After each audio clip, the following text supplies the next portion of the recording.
چند تا اگر ما میال بگویم که خیلی بیدار بعضی یاد دارن ها. ما خود وقتای ما الا گل دانه دانه زیاد مشهور بود. الا گل دانه دانه دانه دانه ما چی قار کردن نمیای خانه. او ما عمر زدیم. بعد جوانه ولی نه خدا هم که چقدر خواندن ها را بعضی از دوستا دور شما یاد داره ولی وقتی میگم من لا دینه دو طرفش گفته نمیتونه.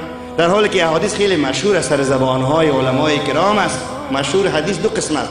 یکی مشهور نزد محدثین که او یک تعریف خاص خود را داره، یکی مشهور سر زبانها از این حدیث. این را یاد بگیریم. من لا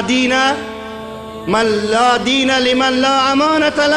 کسی که امانت نداره خیانتکار است، او دین نداره. ولو نمازخوان، دیندار، قرآن خوان، هر چی که میگی باشه، اما تو چپن لوکس مثل ما هم پوشیده باشه و لب و جپ بیرون شریعتش برابر هم باشه، ولی اگر دیدی که خیانتکار است، او امتی حضرت محمد مصطفی صلی الله علیه و آله و صحبه و سلم نیست. اگر در خانه کس است یک حرف بس است، او حرف چی است؟ مذمت خیانت. ای برادر است که هست. انا لله و انا الیه راجعون.